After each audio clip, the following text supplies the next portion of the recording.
Boa noite. Que recepção maravilhosa que a professora me proporcionou, é, recebendo com uma leitura de um trecho de um dos meus textos, que sempre me causa impacto. É curioso, porque é um pensamento que, para mim, é uma das maneiras de me dirigir ao mundo. Ele continua me comovendo, porque ele tem essa força de ser a herança que os nossos antepassados nos legaram, fizeram a ponte entre aquilo que a gente imagina que é um futuro ancestral, que é o lugar onde os nossos ancestrais habitam, porque nós aprendemos que a vida é sempre. A vida está em todos os lugares, em todos os organismos. Eu quero cumprimentar os parentes Kaiowá-Guarani, saudar eles com essa expressão própria, que é a saudação que os nossos parentes Guarani nos compartilham. Agudiauete, eu estou feliz de estar com vocês nessa ocasião. Quero agradecer o esforço daqueles que me pescaram para essa oportunidade. Eu sei que o convite era para que eu estivesse presencial com vocês. Esse simpósio internacional, Independência do Brasil, ou as independências no plural, ele é uma oportunidade de encontro que já foi ressaltado aqui pela expectativa que a professora Leonel disse que vocês têm desse nosso diálogo, que quero agradecer também a nossa querida Yuri. A Yuri fez um esforço intenso para me manter atualizado sobre a data, o horário, e mesmo assim eu me atrasei na entrada aqui no meu diálogo com vocês. Eu, quando fui convidado inicialmente, diante da agenda intensa que eu estava tocando, eu dei o título dessa minha fala, me referindo à Terra, não como um lugar específico, mas o planeta Terra, imaginando que nós estamos lidando, nesse século XXI, com uma ideia de que o planeta Terra é uma plataforma. Uma dessas imaginárias plataformas onde a vida cotidiana se dá. E a impessoalidade que foi sendo instituída entre nós todos, pessoas de todas as culturas, e a Terra, ela está denunciando uma desarmonia entre a maneira que nós queremos habitar o mundo e a oferta que a vida nos proporciona com aquilo que se convencionou chamar de recursos naturais, que vem dessa plataforma, a Terra. Essa materialidade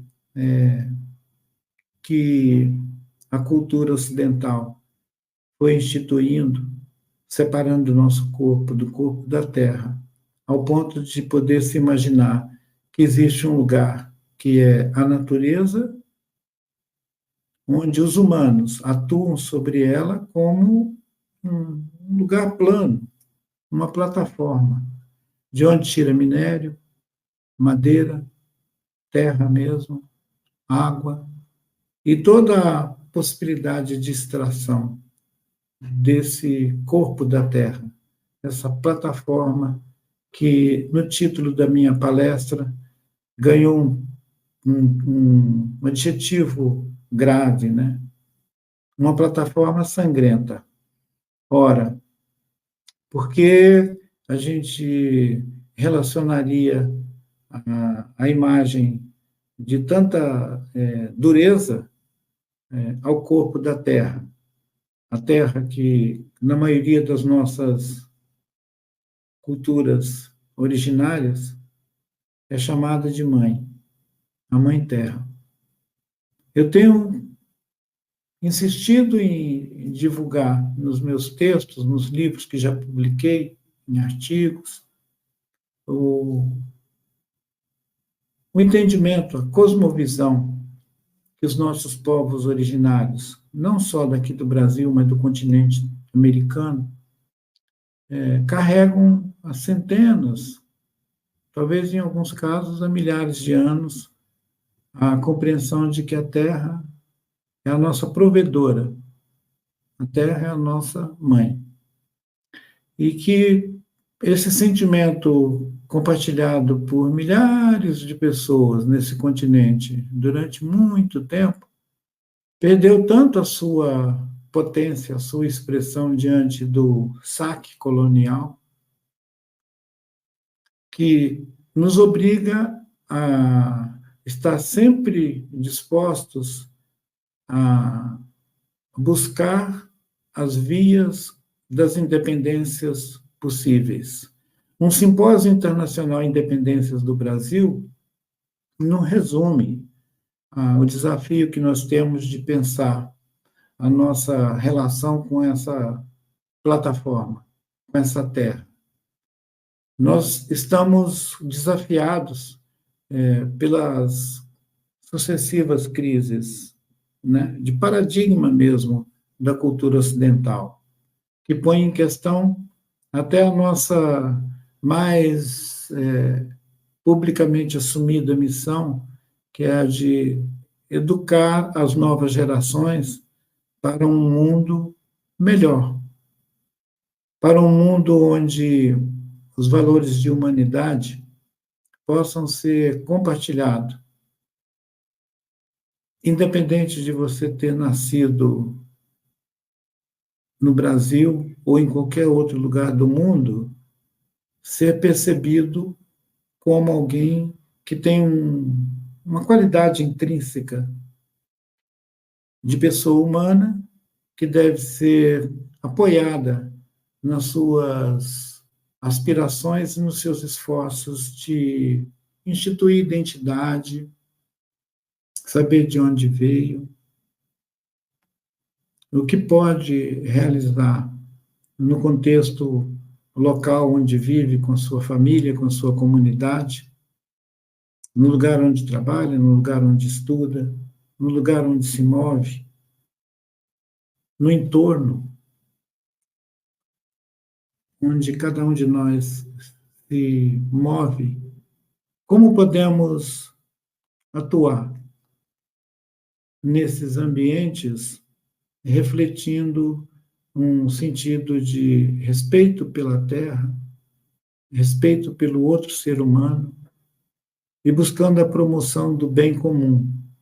Esse bem comum que tem sido reclamado por muitas comunidades também como uma possibilidade de viver em harmonia com o ecossistema onde nós estamos instalados. Seja no Pantanal, na floresta, no Cerrado, na Caatinga, na Mata Atlântica, seja em uma dessas regiões que nossos vizinhos estão sofrendo com os extremos climáticos.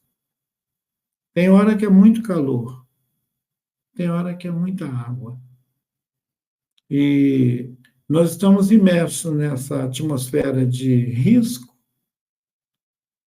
quando as atividades econômicas, mesmo que se imaginem imune a qualquer dano, porque ela está relacionada com o sistema financeiro, porque é a coisa do capital, e expressa um tipo de indiferença e de arrogância em relação às mudanças climáticas, como se não pudessem ser afetados por eventos que não fossem do campo da economia, por exemplo.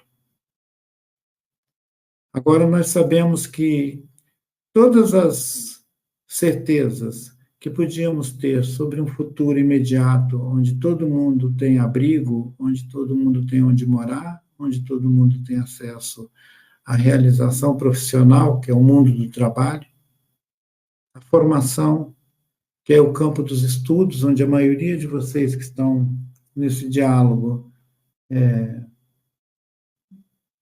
direcionam a seu cotidiano, os seus esforços de aprendizagem, de conhecimento, de formação. Nesses diferentes campos, todos estamos habitando agora a incerteza. A incerteza sobre o que nós fomos muito tempo estimulados a imaginar, que é um futuro plano, um futuro linear. Antes de nós abrirmos aqui a comunicação com todo mundo, no bastidor a gente estava dizendo que, para alguns povos antigos daqui do continente, o tempo não é linear. O tempo não é uma flecha prospectiva. Ele é uma parábola, onde nós podemos ser surpreendidos por todo tipo de surpresa, novidade, obstáculo, coisas que vão nos animar a uma melhor compreensão do mundo, mas obstáculos e dificuldades também que vão nos desafiar a criar outros mundos.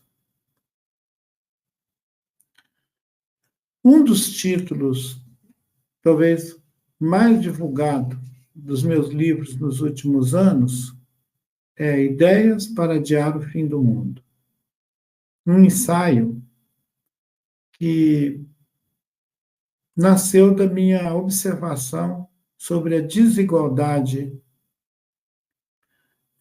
presente nas nossas relações entre povos que vivem nos vários continentes que habitam a Terra.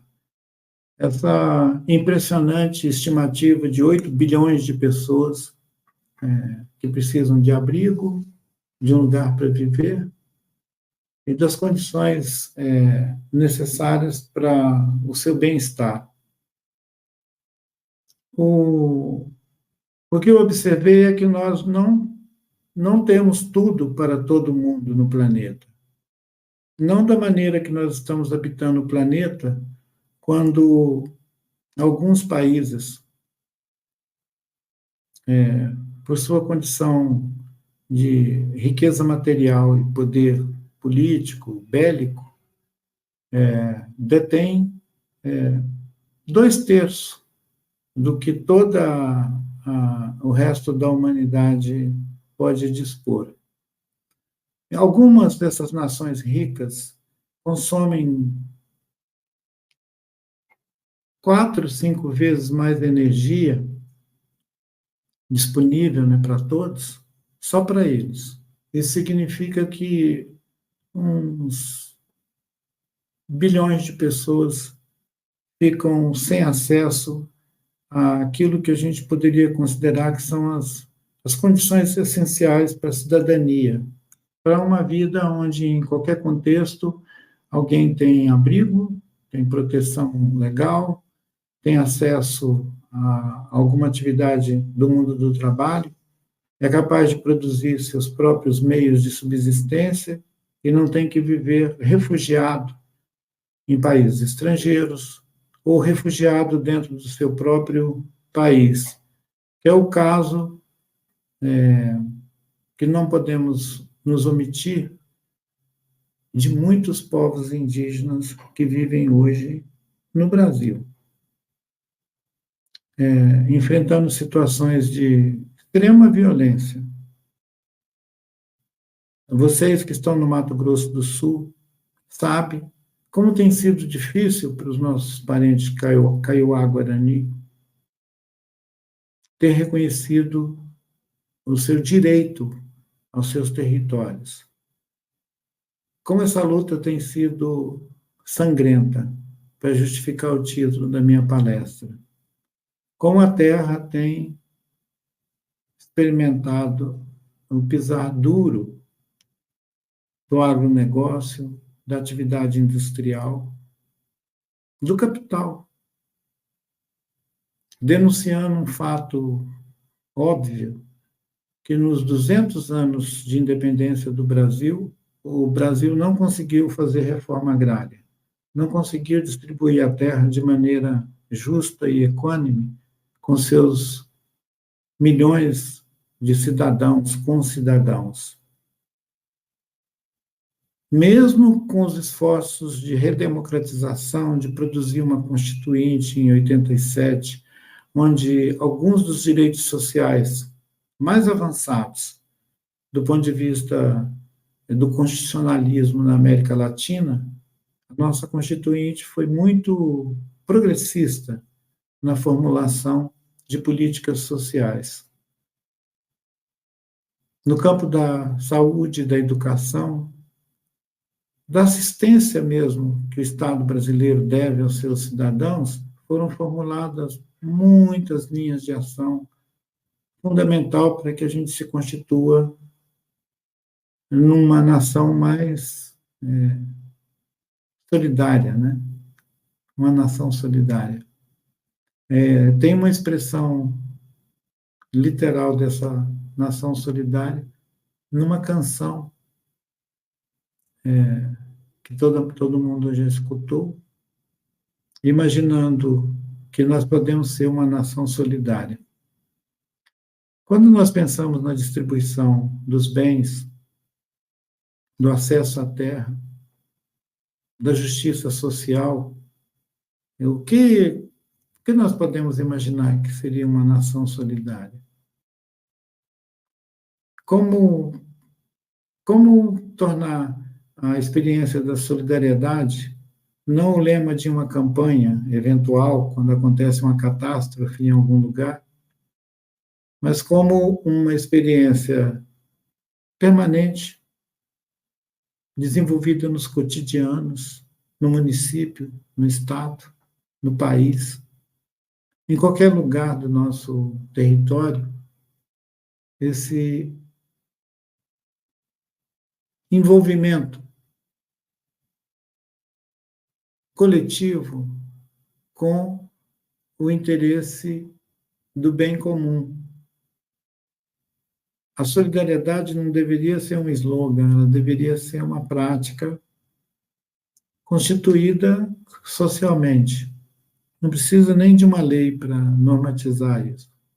Deveria ser uma ética de cada pessoa.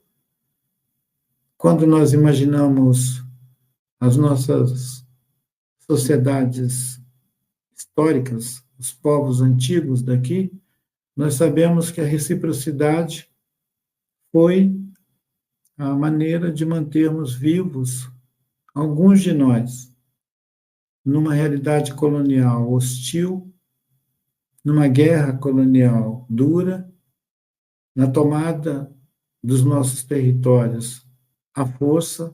Isso aconteceu no continente inteiro, mas aqui no Brasil prevaleceu muito o uso da força para empurrar os nossos territórios para as regiões de fronteira e para as regiões onde, até agora, no século XXI, essa solidariedade, esse reconhecimento, essa reciprocidade que os povos originários sempre praticaram, não foi suficiente para reeducar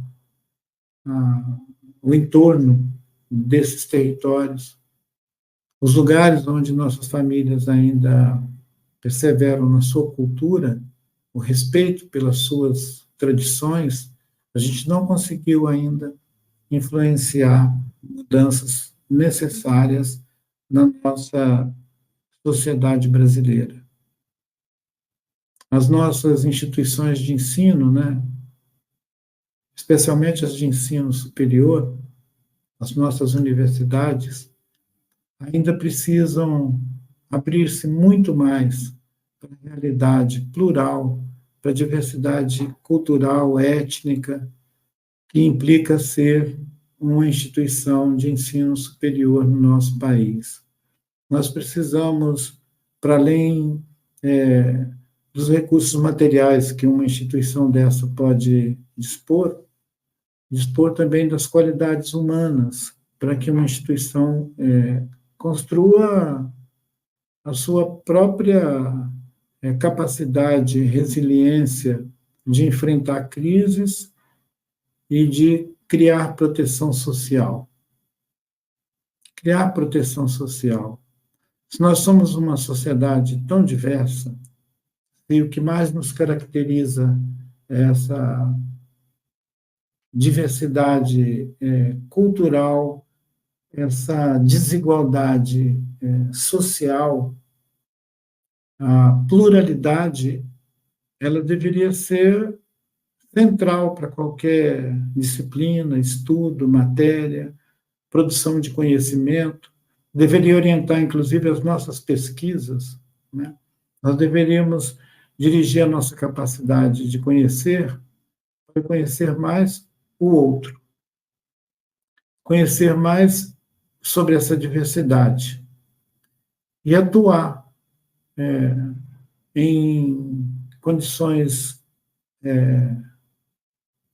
favoráveis, principalmente quando estivermos em espaços públicos, para que a convivência, o reconhecimento da desigualdade entre nós não acrescente mais preconceito, mais dificuldade na convivência, mas que ela possa se constituir em matéria de superação das nossas idiosincrasias, né?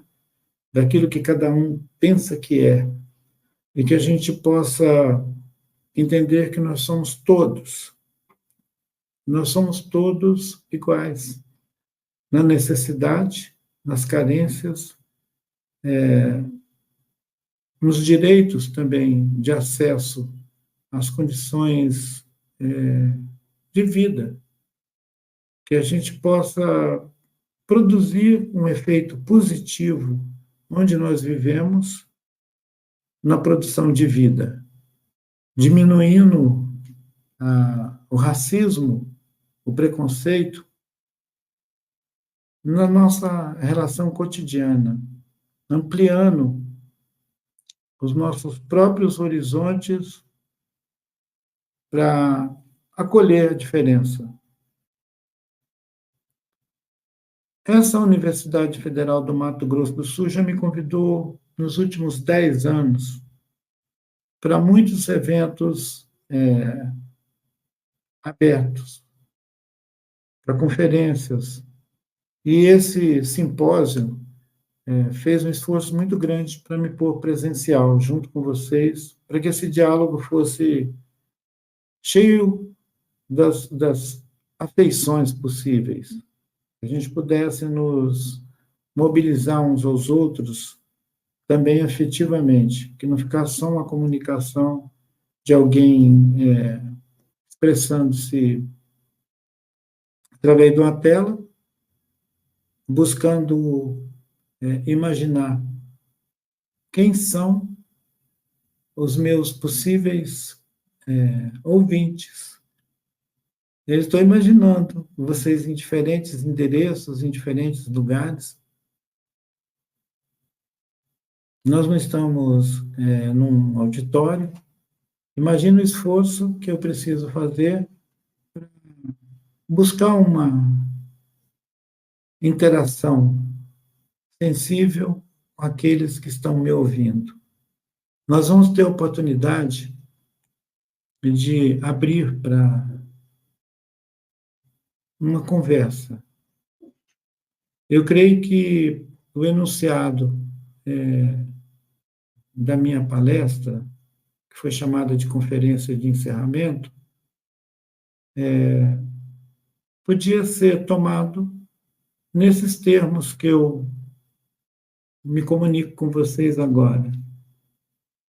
Vivemos o desafio climático. Vivemos a convicção de que estamos no século XXI diante de uma crise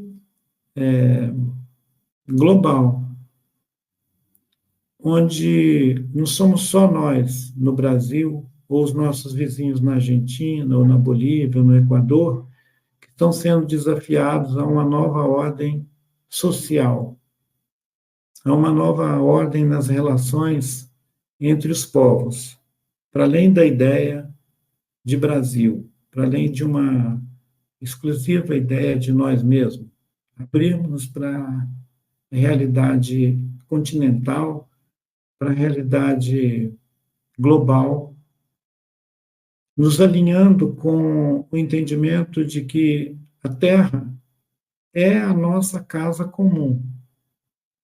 Nós não podemos predar os espaços dessa casa comum achando que vamos escapar para algum outro lugar. Só temos um planeta. Eu acho que vocês já ouviram muito essa frase. Ela está impressa em capa de caderno, em slogan de várias plataformas, mídias e tudo. Nós só temos um planeta. E ele está reclamando cuidados. Parte desses cuidados estão na agenda do que a gente poderia chamar de agenda do clima. Mas não é toda a dificuldade que temos que está nessa chave do clima. Nós temos dificuldades que estão na chave da política, das relações políticas entre os países, entre os povos. É impossível um encontro de pessoas que estão pensando a vida no planeta ignorar que nós temos guerras persistentes, que não cessam, como se nós estivéssemos ainda disputando quem vai governar o mundo. E deve ser muito desanimador para um jovem que está nos seus ensinos, que está nos seus estudos, buscando uma formação em algum campo, mas que está ali buscando a sua graduação. Alguns vão batalhar até um mestrado, um doutorado, mas eu imagino que para todos vocês, olhar o futuro imediato e imaginar como vocês vão poder atuar nesse mundo,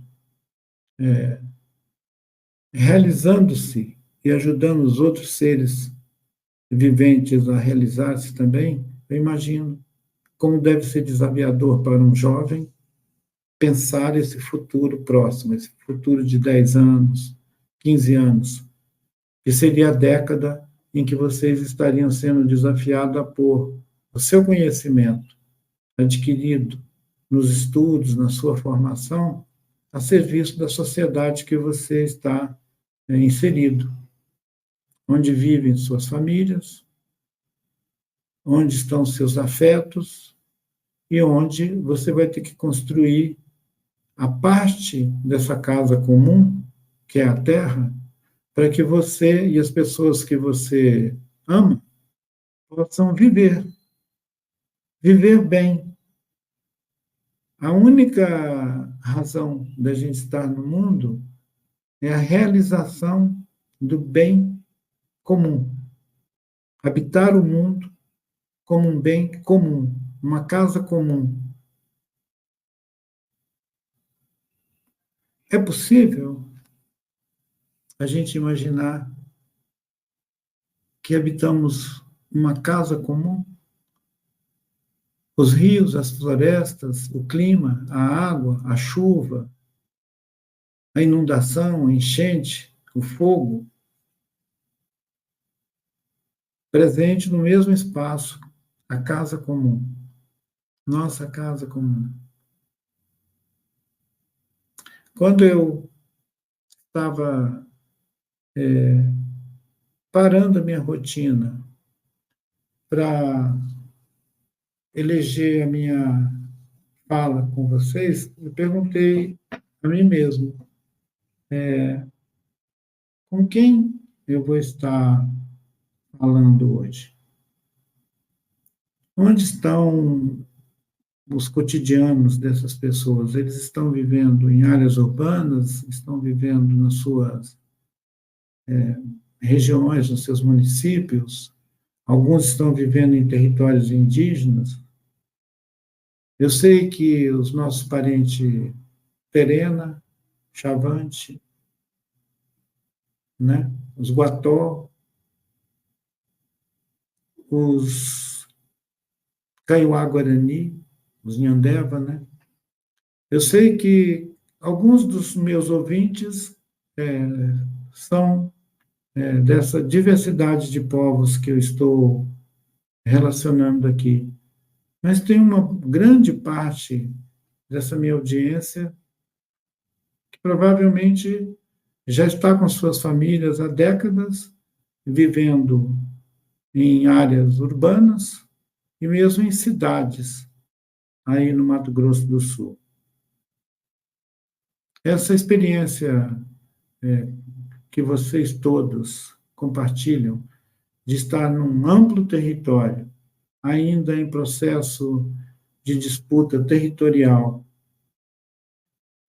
de disputa de narrativa também, sobre o que será esse território quando todas as pessoas estiverem reconhecidas no seu direito e capazes de tomar a sua gestão, a gestão do território, a governança, a administração, a formação, a condução do cotidiano, para habitar um lugar que seja humanamente aceitável, onde os direitos fundamentais das pessoas sejam objetivo comum.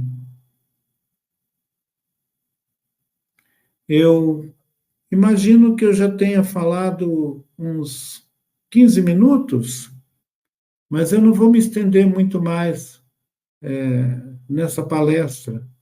Eu vou pedir a oportunidade de diálogo, porque eu tenho muito mais vontade de ouvir as questões que são importantes para vocês num diálogo, do que fazer uma fala unidirecional, né? Onde eu me comunico com um número grande de pessoas, mas não tenho a oportunidade de retorno deles, por não estar vendo as pessoas, e também por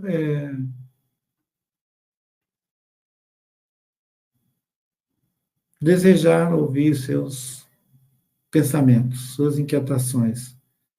Então, professora Leoné, podemos abrir para um diálogo mais plural? Com certeza, acho interessante essa tua proposta, porque, pessoalmente, Ailton, como você falou, né? Você visualiza as pessoas, elas podem dizer de onde são, ou pelo menos se imagina de onde são, a multiplicidade, né? Temos quase 300 pessoas te ouvindo. Maravilha. Eu sei que os meus alunos estão ali, e os meus alunos vêm para o FGD, no curso noturno, de vários lugares do estado. Então, só eles já representam uma pluralidade muito grande. Alguns vêm de uma proximidade do Paraguai, alguns estão tateando o território paraguaio com muita frequência, outros já vêm mais do lado do Pantanal, e o mesmo acontece com o campus aí da UFMS. Então, pode estar certo que, ainda que não presencial, as pessoas que estão te ouvindo agora, Ailton, elas representam bastante essa diversidade do Mato Grosso do Sul. E eu falo isso porque isso acaba que reverberando na importância de você estar conosco hoje. Você nem imagina. Antes de passar as perguntas do nosso público ouvinte, esse público que também particularmente me enche de emoção. Estamos no último momento desse simpósio, tantos debates, tantas temáticas importantes, pesquisas desde a graduação até pesquisas de pós-doutorado, pessoas do Brasil todo se unindo em torno de temáticas importantes para continuarmos a cruzar esse chão de brasas que você poeticamente nos coloca em futuro ancestral, sem medo. Nós temos de cruzar esse chão de brasas, nós não temos outra escolha. E cabe a nós aqui, do lado de quem defende com unhas e dentes, coração e alma, a educação pública do Brasil, incentivar os nossos estudantes a não ter medo. Vamos juntos cruzar esse chão de brasa, porque é a ponte que vai nos levar para possibilidades melhores. Estamos lutando para elas, não vamos desistir. Ailton, gostaria de te homenagear, e também ao nosso público ouvinte, com um poema de Fábio Turibo. Ele é do povo Kaiowá, aqui da região de Carapó, 30 minutos daqui, e ele se formou há pouco na licenciatura de Educação Indígena no departamento da FAIND, da UFGD, e em fevereiro eu terminei de orientar uma pesquisa sobre os poemas. O Fábio Turibo, ele é Kaiowá, ele é poeta e ele é professor, formou-se conosco na FGD. E eu retiro um poema dessa pesquisa que eu orientei, um jovem estudante chamado Gustavo Araújo. Ele terminou em fevereiro, ainda irá publicar os resultados dessa pesquisa, que muito nos orgulhou, e eu vou só fazer, antes de passar as perguntas, vou só ler esse poema já traduzido por um colega da história aqui, o professor Felipe, o poema do Fábio Turibo, professor e poeta Kaiowá, daqui da região, e nosso parceiro aqui da UFGD. O poema já está traduzido, Tapé Rendi Sabedoria. Para os jovens que às vezes desanimam, saibam que nós estamos com vocês e a universidade pública é o lugar de grande transformação. Acreditem na gente, nos procurem. Aqui, o espaço de todos é respeitado. Tapé Rendi Sabedoria. O Tecorá, diz Fábio Turibo, é uma escola onde nasce a resistência, onde nasce a sabedoria, sabedoria de analisar, onde tudo nasce, as flores da vida nascem, o canto para rezar. O Tecorá é uma escola. O Tecorá é um espaço sagrado de aprendizagem. Queremos, é uma luta contínua, não é fácil. Nós temos de vencer obstáculos gigantes para manter o que temos e conseguir ampliar.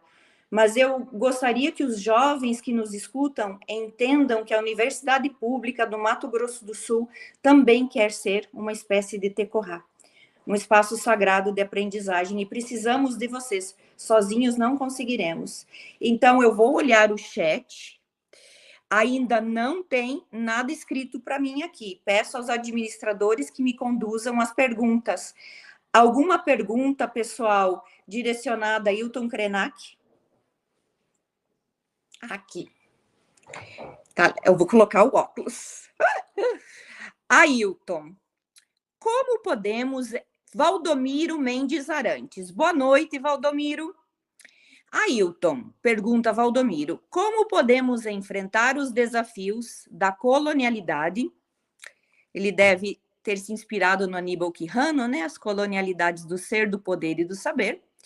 Como podemos enfrentar os desafios da colonialidade e buscar formas de resistência e empoderamento para promover uma revitalização cultural indígena no Brasil? Que bom. Valdomiro, obrigado por essa questão que nos dá a oportunidade de investigar a história colonial brasileira, né? A professora citou Aníbal Quijano, mas a gente tem também contemporâneos nossos, né, filósofos e pensadores da América Latina, que tomam o tema da colonialidade como aquela máquina de fazer mundos que os europeus trouxeram para cá, para a América, né? Essa máquina de fazer mundo, o Darcy Ribeiro também, ele usava termos muito próximos.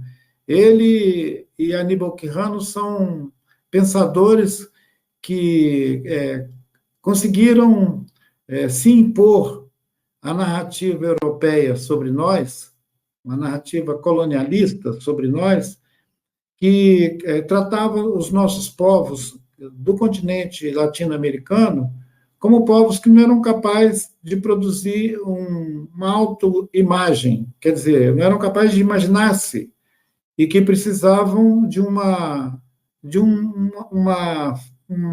molde, um molde para pensar o mundo. E esse molde para pensar o mundo é a colonialidade. É uma matriz de pensamento, é uma racionalidade, uma lógica. Eu já mencionei aquela ideia de um futuro linear, cartesiano, e essa possibilidade de imaginar um mundo cartesiano, ele é a plataforma por onde a ideia de progresso e desenvolvimento, que são noções positivistas, né, achavam que a gente tinha um destino. O nosso destino era nos enquadrar na colonialidade e reproduzir aqui no continente o mundo velho da Europa. A resistir a isso, enfrentar a esses desafios, é o que nós temos feito. Eu tenho certeza, Valdomiro, o que o seu coletivo faz, é o que a sua comunidade faz, porque senão nós nem instituiríamos esse espaço de diálogo, porque ele não está previsto num programa da colonialidade. A colonialidade é a reprodução de uma ideologia, de um pensamento sobre como estar no mundo. Na minha fala, eu reclamei uma possibilidade de habitar o mundo de maneira solidária, que supõe equidade. Isso não são valores da colonialidade.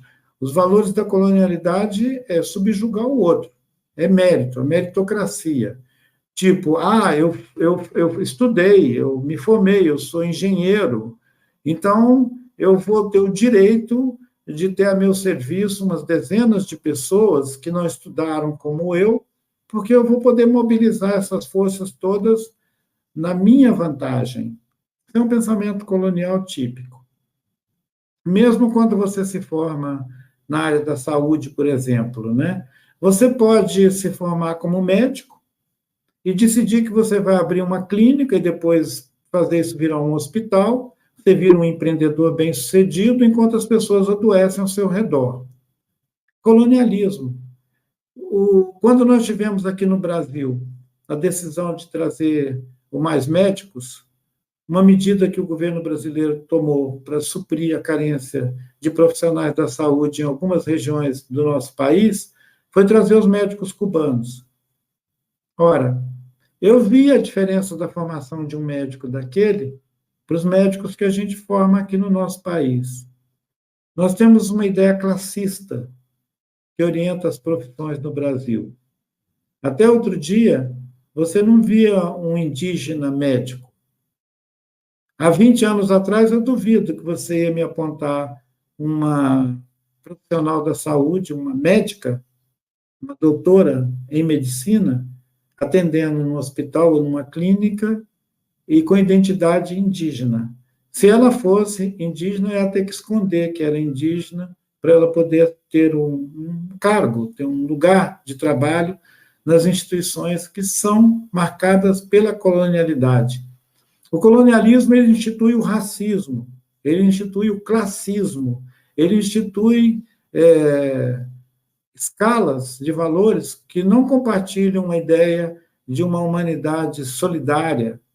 Se nós temos o desejo de criar mundos onde a solidariedade seja um valor humano, a gente tem que enfrentar os valores da colonialidade, questionar e sermos capazes, vocês que estão nas instituições de ensino superior, de produzir novas epistemologias, produzir novas narrativas de mundo, porque senão a gente continua repetindo os mesmos valores que os nossos colonizadores trouxeram para cá e que colaram na nossa visão sobre uma pessoa se realizar em sociedade de maneira solidária ou de maneira egoísta. A maneira egoísta, infelizmente, ela é muito mobilizadora, né, de muita gente. E nós precisamos ser capazes de ter pessoas que se formam nas nossas universidades com um sentimento de responsabilidade social. Você não pode se formar numa universidade pública e achar que você vai aplicar todo o seu saber a favor de você mesmo. Você teve um benefício de estudar na universidade pública. Isso implica um compromisso social, da gente se engajar socialmente. E obrigado, Valdomiro, foi muito boa a questão que você trouxe, mas nós temos outras pessoas também querendo dirigir perguntas. A Andréia Narciso, professora, parece que ela também é a mão que se levantou agora. Andréia Narciso pergunta: ainda é possível adiar o fim do mundo? Olha, Andréia, eu espero que você tenha tido a oportunidade de pegar aquele livrinho azul, Ideias para Adiar o Fim do Mundo, e lá você deve ter visto logo no primeiro capítulo do livro, eu explico que essa parábola sobre adiar o fim do mundo não é um manual, né, de salva-vidas. Quando nós estamos diante de uma crise, a pergunta é como adiar o fim do mundo, principalmente quando a gente vê milhares de pessoas desabrigadas, muitos caindo na condição de refugiados ambientais, a gente fica perguntando, bom, se a Terra está torcendo a sua função ecológica em razão da maneira que nós estamos usando as coisas no mundo, como a gente vai adiar o fim disso, dessa experiência distópica de um mundo em disputa, né? Eu sempre acho possível adiar o desastre, mas seria muito melhor se nós fôssemos capazes de produzir pensamentos sobre o mundo, capazes de produzir mundos onde a gente não tivesse que ficar com medo de que a cada anoitecer, a cada amanhecer, nós estamos, como os nossos ancestrais mais remotos, temos que nos esconder em cavernas, né? Nós tivemos um avanço tecnológico fantástico com a industrialização, mas esse mesmo avanço tecnológico nos ameaça hoje na nossa dificuldade de desenvolver relações cordiais, colaborativas com o ecossistema terrestre, onde o centralismo, a centralidade do ser humano seja posta em menos e que outros seres não humanos também tenham seus direitos reconhecidos, né? É nesse campo que alguns pensadores da América Latina instituem um novo constitucionalismo latino-americano, que é quando autores como Alberto Acosta, e mesmo aqui no nosso país, alguns importantes pensadores reclamam que, por exemplo, os rios devem ser percebidos como sujeito de direito. Um ecossistema inteiro pode ser atribuído a ele a relevância e o respeito à sua integridade, né? Quer dizer, a gente não pode transformar o Pantanal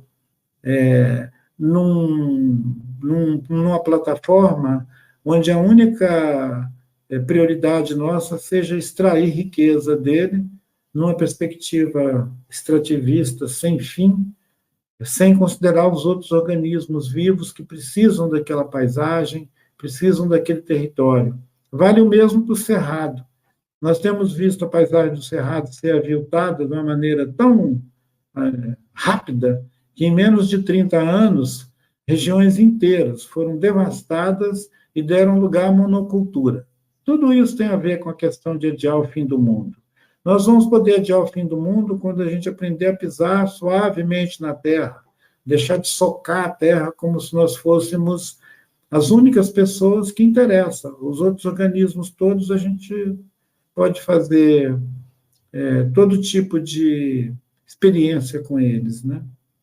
Eu acredito que a gente pode, sim, adiar o fim de alguns mundos, mas nós devemos pensar que certos aspectos de mundo seria melhor que eles não existissem mais, porque eles são a reprodução dessa colonialidade extrativista que exaure os nossos territórios. Eu me lembro que uma das marchas das mulheres indígenas em Brasília, confrontando a ideia do marco temporal, o lema era nossos corpos, nossos territórios. Então, é corpo-território. Né? A gente não precisa ficar com essa coisa tão mental, querendo o tempo inteiro ter uma teoria sobre o mundo. Nós podemos experimentar corpo-território, pôr a cabeça abaixo do coração.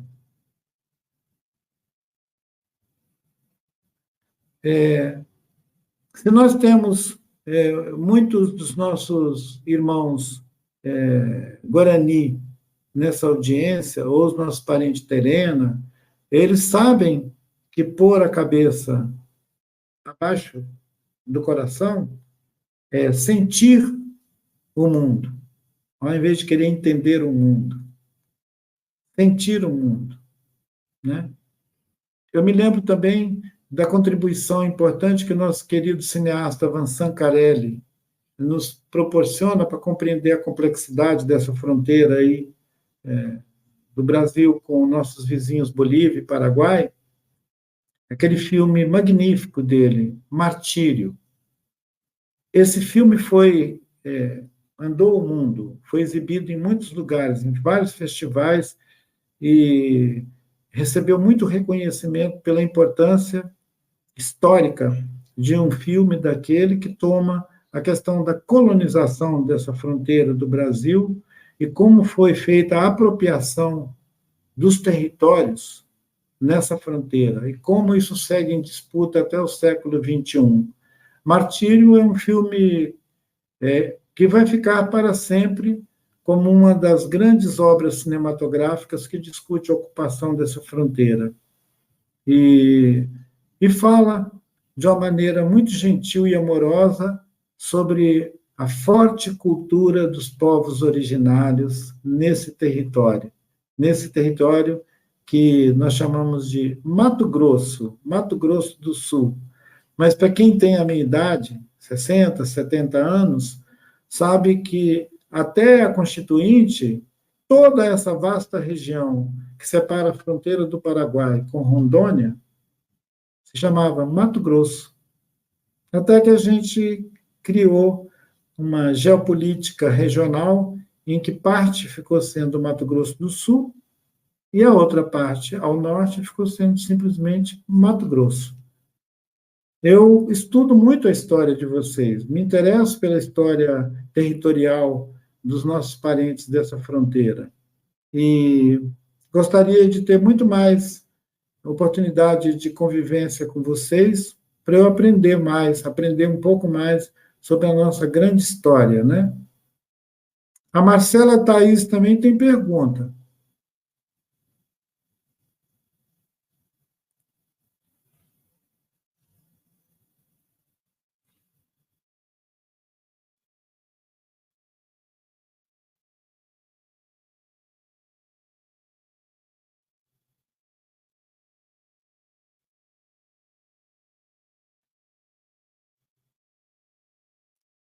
Hum.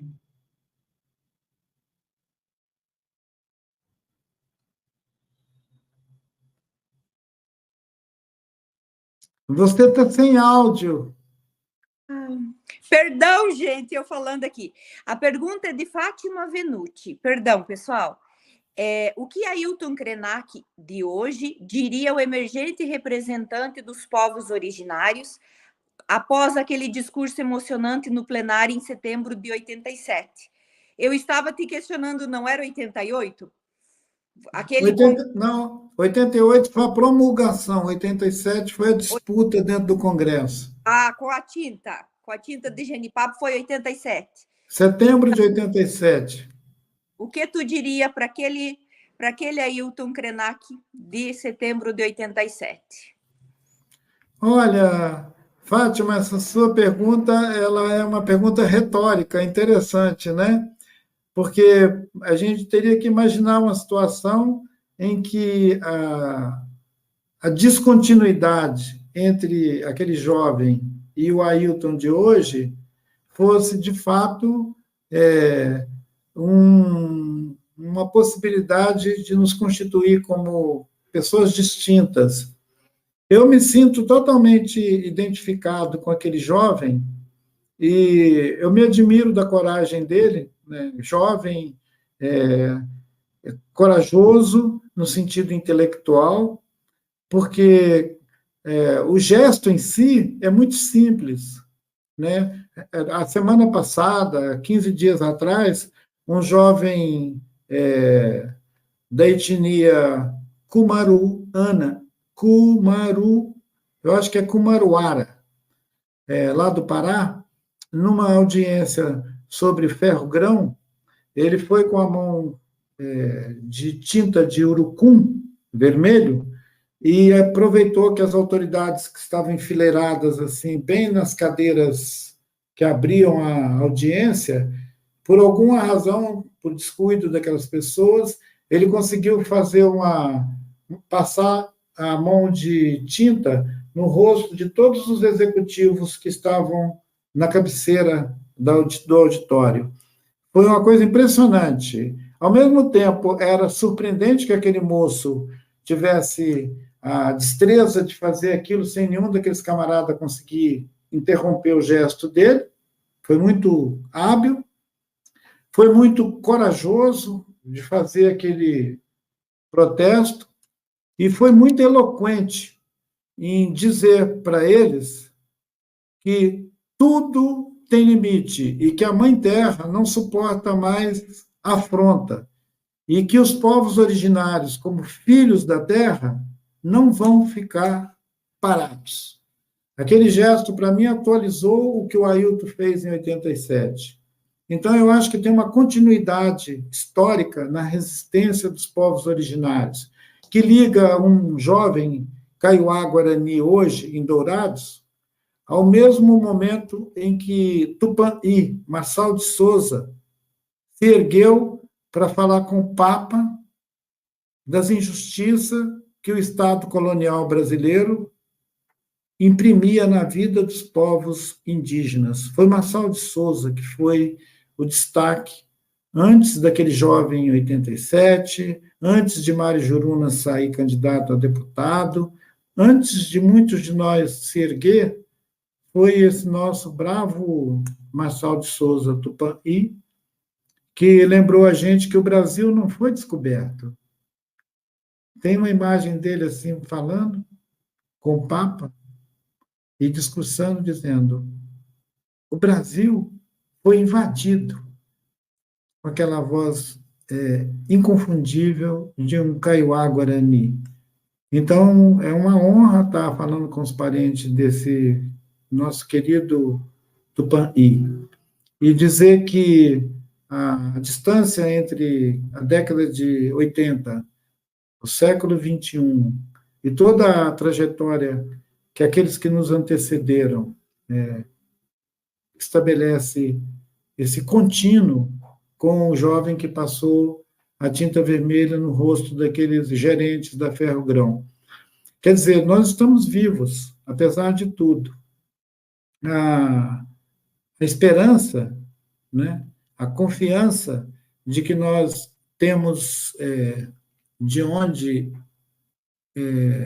emergir, né? O que diria um jovem emergente. Eu, tomando essa palavra, eu acho que nós temos uma emergência coletiva dos povos originários. O IBGE divulgou dados de que nós saímos de uma estatística populacional há 10 anos atrás, onde 930 mil pessoas se declaravam indígenas, para um dado novo, onde 1.700.000 pessoas se autodeclaram indígenas. Quer dizer, o Brasil está mudando. Demora, mas muda. Marçal de Souza ia saudar essa divulgação do IBGE como uma boa notícia. Você está com áudio? A pessoa que perguntou, Ailton, eu acho que eles só conseguem digitar no chat do YouTube. Tem impressão. Você está conseguindo ler a pergunta dele? Agora é Marcela Thaís Silva. Sim, estou conseguindo. Agora a pergunta é de Marcela Thaís Silva de Arruda. Boa noite, Ailton. Qual sua perspectiva sobre as relações de gênero e suas práticas nesse espaço de conhecimento que provoca a transformação social? Muito honrada pela oportunidade, diz a Marcela. Obrigado, Marcela. A minha perspectiva sobre as relações de gênero, ela está implicada com a minha perspectiva sobre as relações humanas num plano mais amplo, geral, né? Eu entendo que toda pessoa humana tem os direitos de expressar a sua identidade, a sua perspectiva de mundo, e que ela deve ser inclusiva. Quer dizer, não tem ninguém que precede em direito ao outro. Outro dia eu tive a alegria de um diálogo com a ministra Carmen Lúcia, e foi por ocasião do lançamento de um livro dela, que fala sobre a nossa Constituição, a Constituinte de 87 e 88, no sentido afirmativo de que o direito é alguma coisa a ser conquistada todo dia. Ele não está inscrito. A gente inscreve a cada dia um novo direito. Como todo dia o sol nasce, seria interessante a gente imaginar que a nossa inscrição de novos direitos é feita com o nascer do sol a cada manhã. Amanheceu o dia, a gente instaura novos direitos. É a expansão. Se os humanos não conseguirem expandir de verdade a sua realização no campo dos direitos, amplamente, seja de gênero, de raça, de cor, de credo, de escolhas em qualquer área da vida, se não conseguirmos fazer isso, é porque a gente congelou no tempo.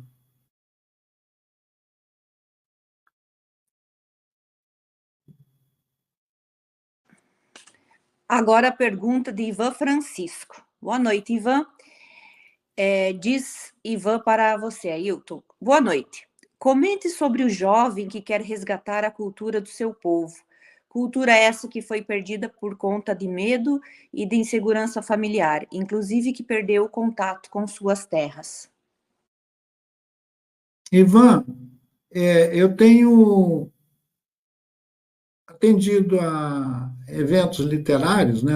As feiras literárias, festa literária, acontecem em várias regiões do país, em Florianópolis, Santa Catarina, Joinville, Recife, em Fortaleza, no interior de São Paulo, na capital.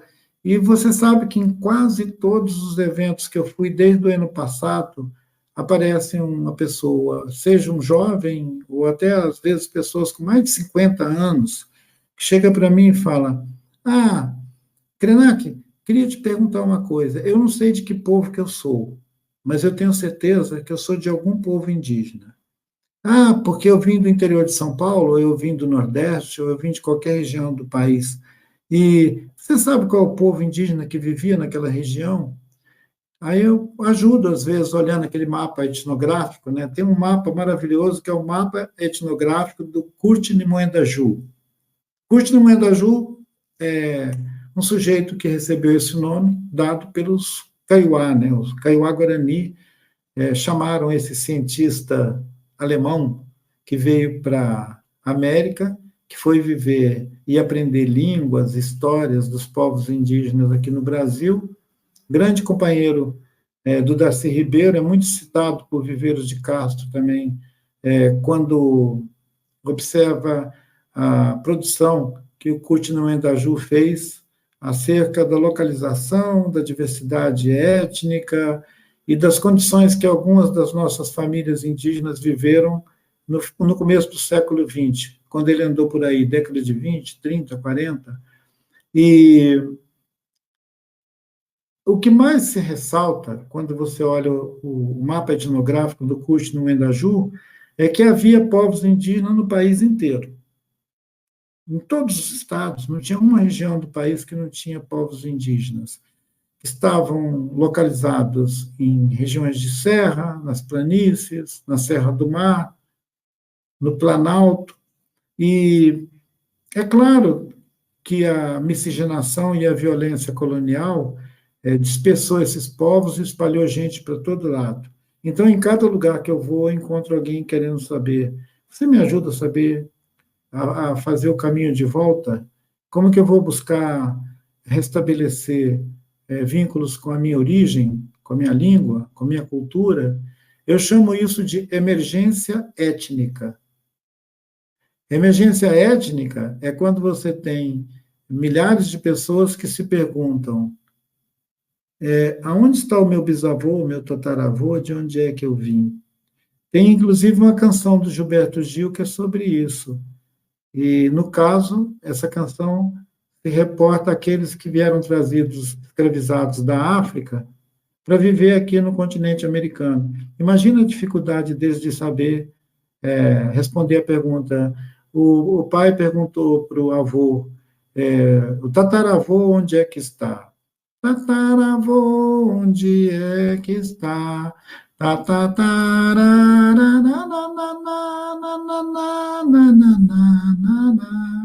É um canto que o Gilberto Gil traz para dizer que essas genealogias é uma interrogação também dos povos de matriz africana.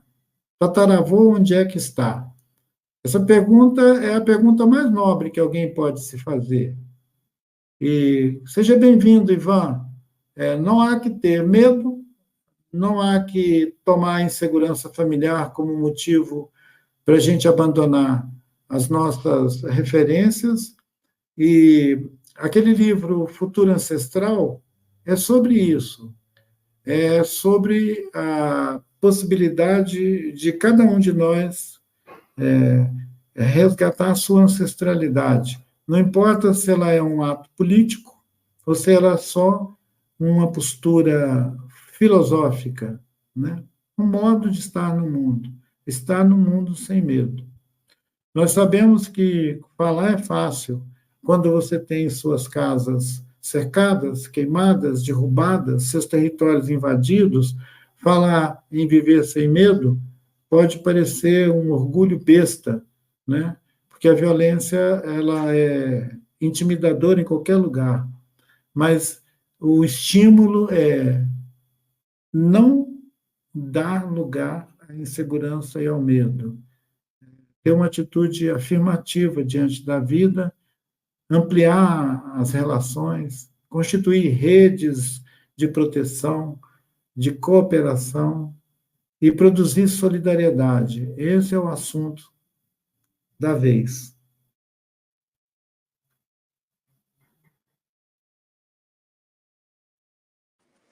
Agora, Calimaracaia Mendes Nogueira, boa noite, Cali, pergunta, Ailton, qual mensagem você gostaria que perpetuasse ao longo da história para os povos indígenas? Olha, pisar suavemente na terra deveria ser a mensagem que nos conduz ao longo das gerações. Pisar suavemente na terra. Porque se nós fizermos isso, todo o resto vai ficar resolvido. A terra, ela nos permite respirar, beber água, comer, habitar, ter um lugar para pôr a cabeça e dormir, mesmo nos tempos mais difíceis, expressar solidariedade. E é o que nós podemos imaginar como uma mensagem a passar para a posteridade, que é esse sentido de perpetuar-se.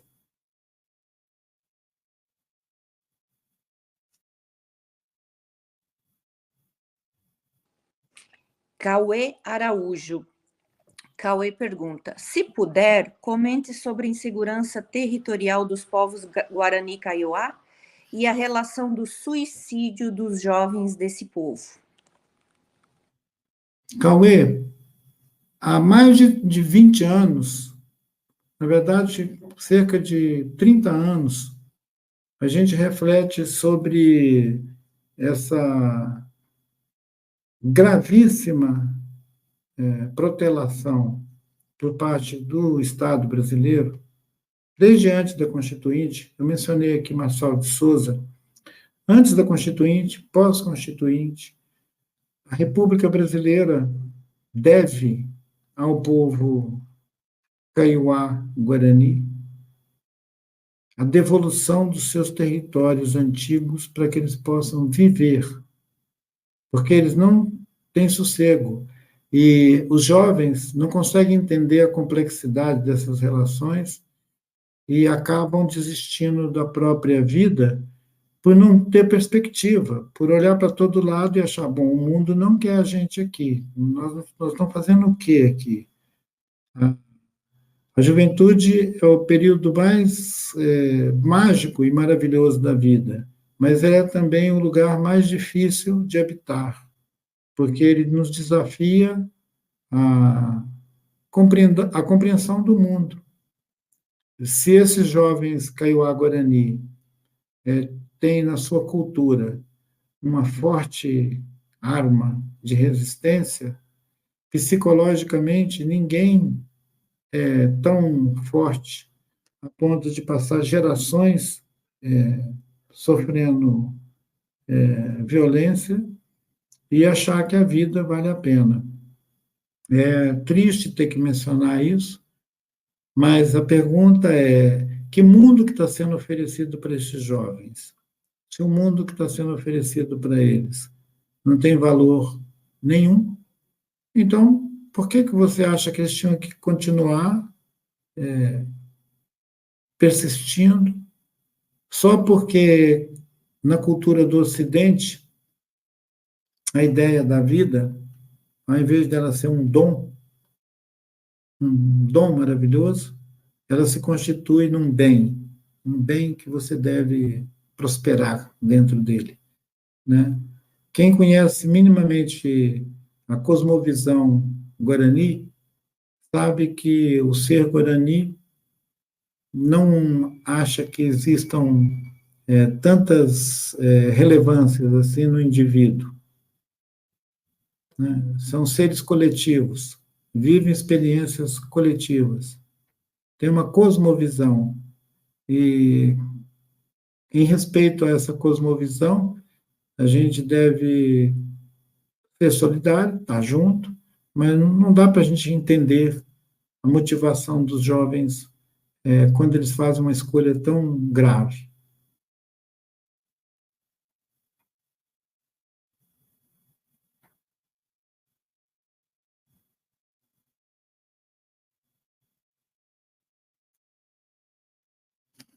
Você está sem áudio. Ai, desculpa, Ailton. Pessoal, desculpa, eu sempre cometo esse deslize. Joedna Rodrigues, você acreditou que com a pandemia recente da Covid-19 haveria uma mudança de pensamento e postura da humanidade com o meio ambiente? Infelizmente, parece que o aprendizado está iniciando.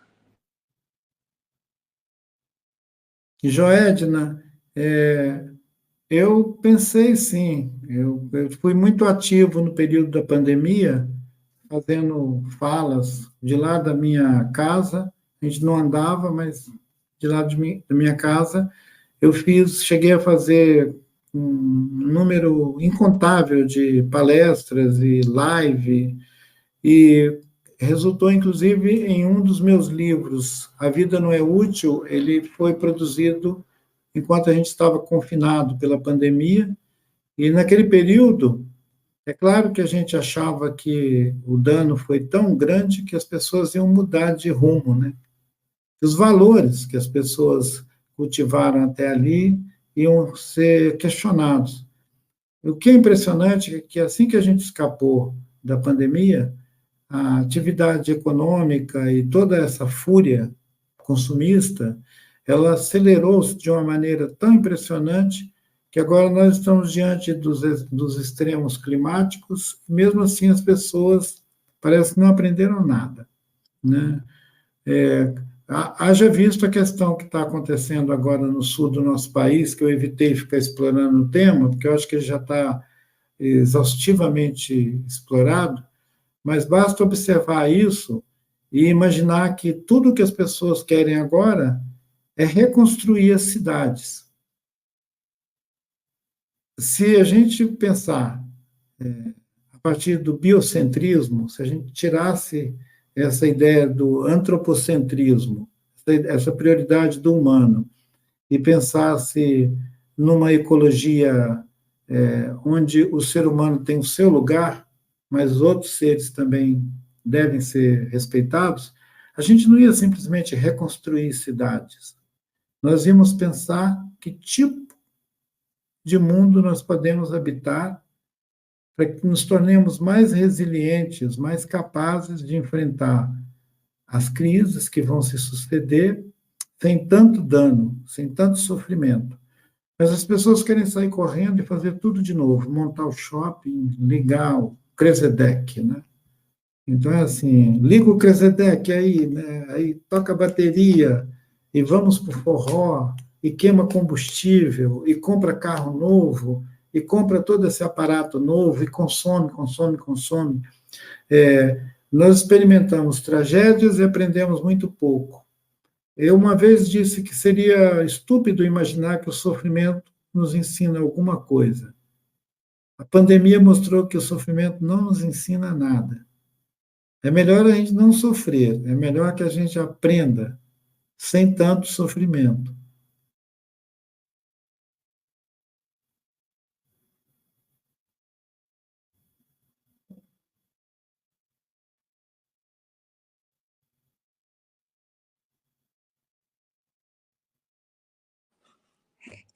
Gabriel Medeiros de Oliveira. Boa noite, professor Dr. Ailton Krenak.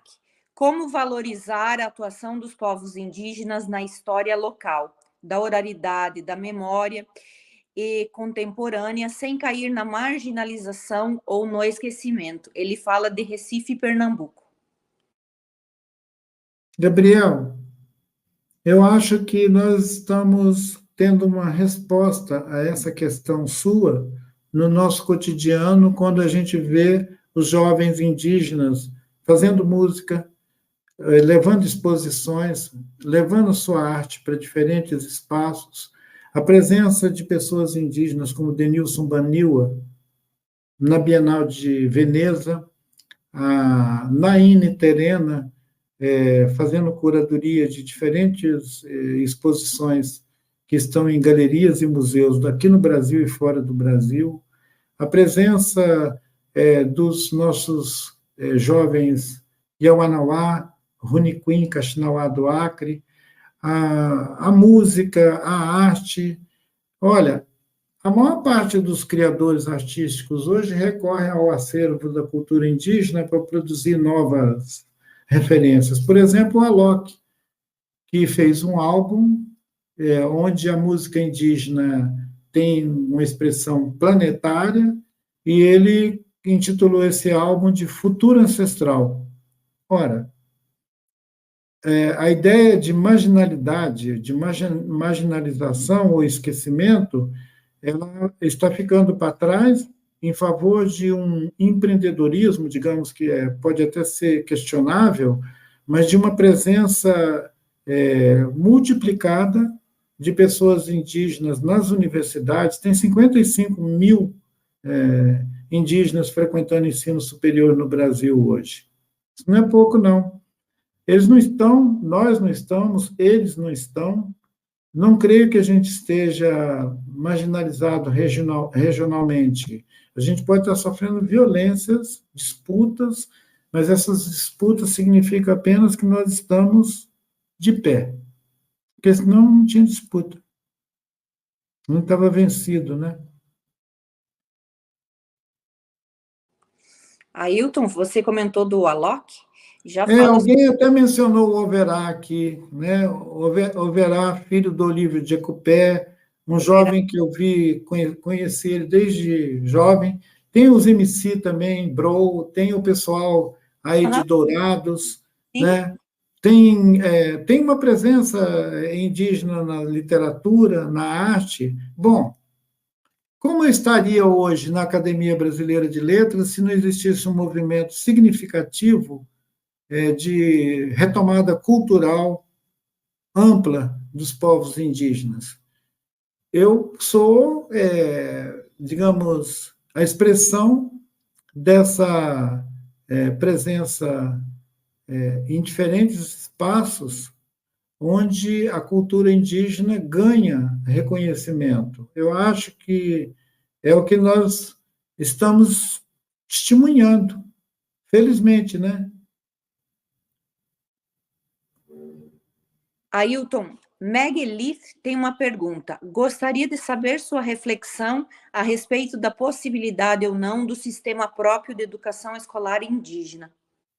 Olha, nós já temos implantado no Brasil, desde o final da década de 90, o reconhecimento de que nós podemos desenvolver projetos político-pedagógicos, quer dizer, instituindo a nossa própria escola, dentro dos territórios indígenas. Isso é um reconhecimento já bem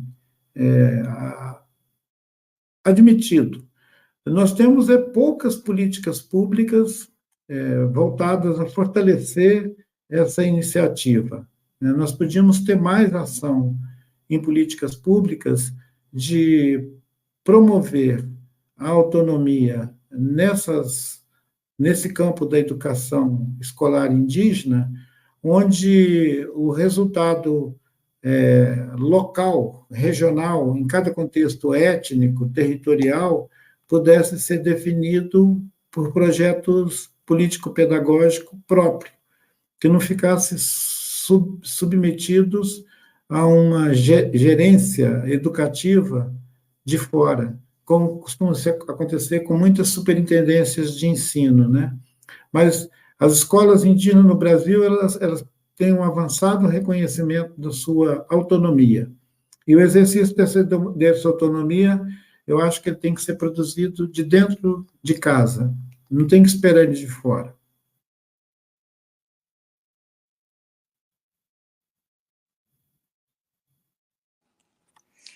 Enio Leonardo RC. É possível uma cultura da paz? Qual a atitude fundamental que cada pessoa deve assumir para tal? Que papel as instituições precisam adotar? Bom, Enio, as pessoas e as instituições, elas estão em lugares distintos nesse campo, né?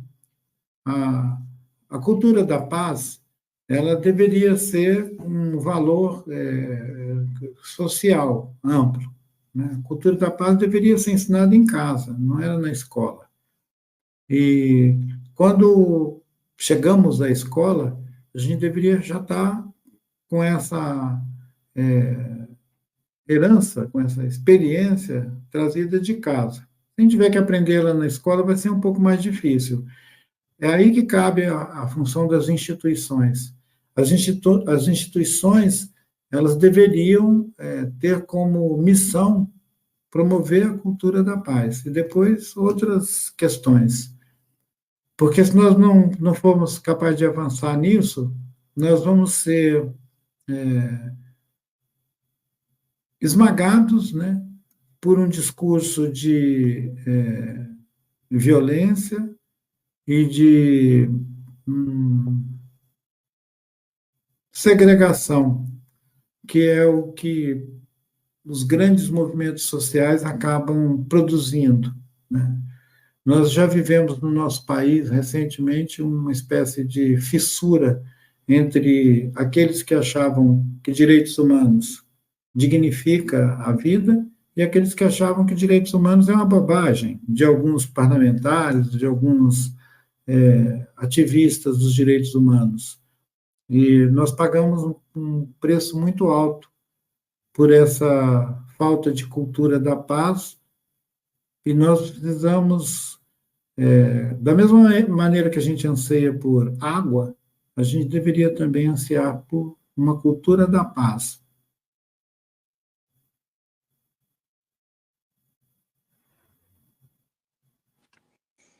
Paulo, radialista. Professor Dr. Ailton Krenak. Como construir memórias de resistência sobre os povos indígenas originários em um currículo neoliberal empresarial e intraempreendedor, BNCC e novo ensino médio? É verdade, Paulo, como?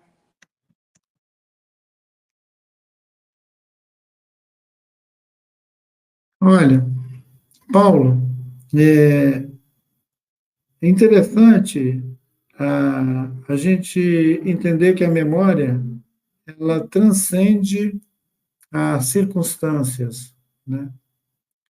A memória é aquela parte que socialmente nós instituímos e que individualmente cada um de nós carrega também, a sua própria história, a capacidade de instituir mundos.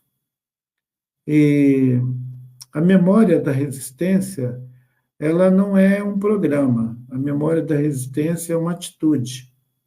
É a atitude de pessoas que se erguem em situação de injustiça e são capazes de reivindicar direitos. Mencionei minha conversa com a doutora Carmen Lúcia, e ela disse que o direito, a imagem que a gente usou foi: o direito é como um sol que amanhece a cada dia, ele tem que ser conquistado.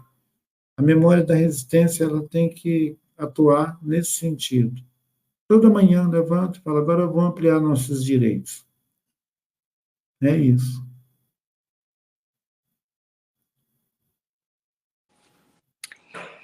Vivina Dias Sol Queiroz. Eu gostaria que você discorresse mais sobre a impossibilidade de se construir um novo mundo, conforme ouvimos cotidianamente. Viviana, eu mesmo tenho um pequeno vídeo que circula por aí, onde eu digo que a ideia de que esse mundo está acabando e que nós não temos como adiar esse fim de mundo é para a gente desistir de produzir os mundos que nós ansiamos, os mundos que a gente gostaria que existissem. É um pequeno vídeo, ele circula com essa fala, né? Querem nos fazer desistir do mundo, em favor de uma ideia de consumir o planeta, consumir as coisas. E tem uma autora chamada Conceição Evaristo, ela fez uma conferência na Universidade Federal de Minas Gerais, onde ela afirmou que o senso comum acredita que é mais fácil acabar o mundo, arrasar tudo, do que acabar o capitalismo, que é o modo de gestão do mundo que está operante. Não tem outra economia no planeta. A única economia do planeta é o capitalismo. Nessa conversa nossa, eu nem insisti muito em bater no capitalismo, porque fica meio redundante, né? Alguém pode perguntar: mas se a única economia que existe que move o planeta hoje é o capitalismo, nós vamos fazer o quê? Nós vamos fugir para Marte? Né? O nosso cientista Marcelo Gleiser diz que o único cara que acredita que dá para fugir para Marte é o Elon Musk, que ele quer colonizar Marte. Então alguém diria, então vai e deixa a gente em paz aqui na Terra, né? Que a gente gosta do planeta Terra.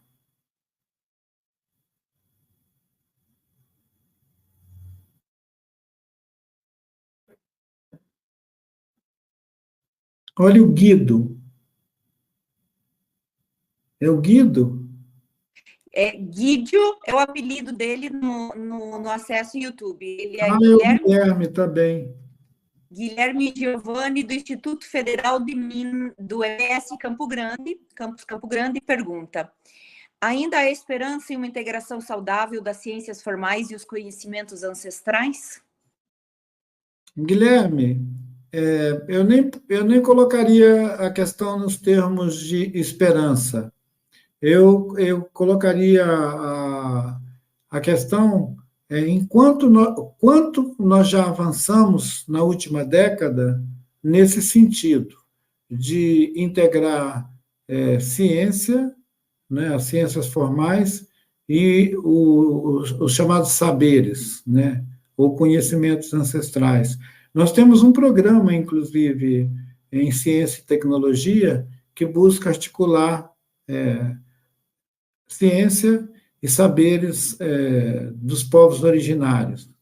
Nós já temos organizações de pesquisadores e cientistas indígenas em diálogo com outros campos do conhecimento, produzindo nova ciência, produzindo novos conhecimentos. Eu posso te dizer que eu sou carregado de boas esperanças com relação ao avanço dessa confluência entre aquilo que são o campo das ciências, inclusive das ciências exatas, né, da engenharia, das engenharias, dos experimentos no campo da tecnologia, com os saberes tradicionais. É cada vez mais evidente isso, tem literatura sobre isso.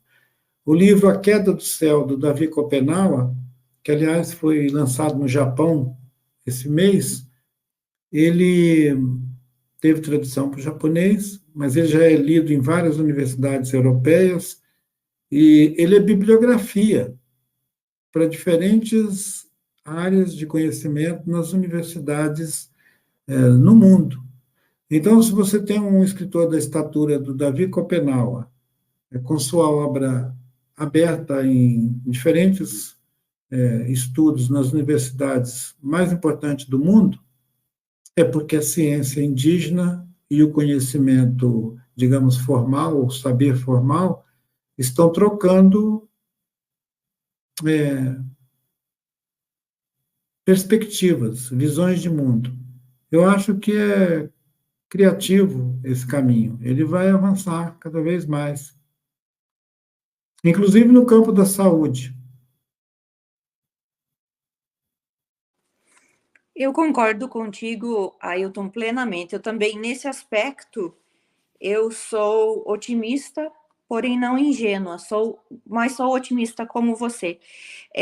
Aqui no campus da UFGD, inaugurou-se recentemente a Casa de Rezas do povo, né, Guarani Kaiowá, mas obviamente aberta a todo mundo, uma bela Casa de Rezas, do ladinho do Departamento de Educação Física.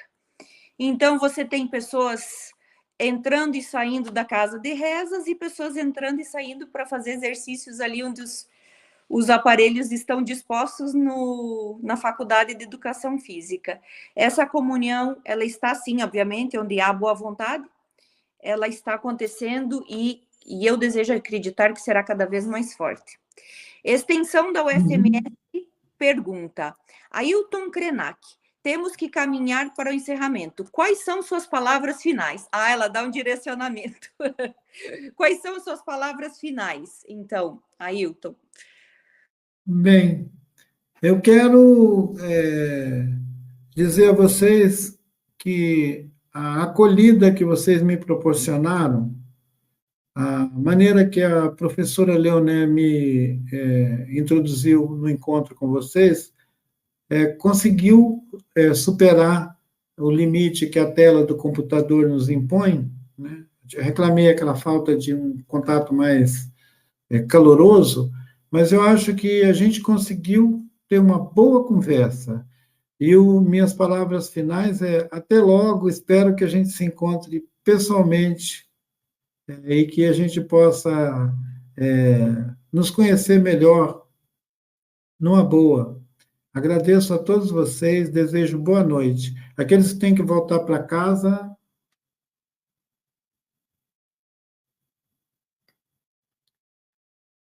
até breve. Ai, Ailton, que lindo. Te apresentei emocionada e sigo emocionada, com vontade de chorar, na verdade. Compartilho contigo e com o querido público ouvinte que acompanhou essa semana e que veio te prestigiar hoje à noite, somando, obviamente, com todas essas suas preocupações. Eu tenho conversado com os meus alunos há muito tempo, antes de pandemia, antes dessas tragédias climáticas, eu sou protetora animal aqui em Dourados, e salvando, buscando de toda forma que nos que nos são possíveis, salvar esses animais vítimas da crueldade, do abandono. Eu tenho aprendido muito. E eu sempre também, junto com os animais, amo demais os animais e, por conta deles, amo e respeito demais a natureza. E eu tenho dito aos meus alunos, o planeta Terra está doente há muito tempo. As pessoas nós buscamos formas paliativas de consertar os problemas e não enxergamos que a Terra sangra. Vamos ver o que será feito depois dessa grande tragédia climática no Rio Grande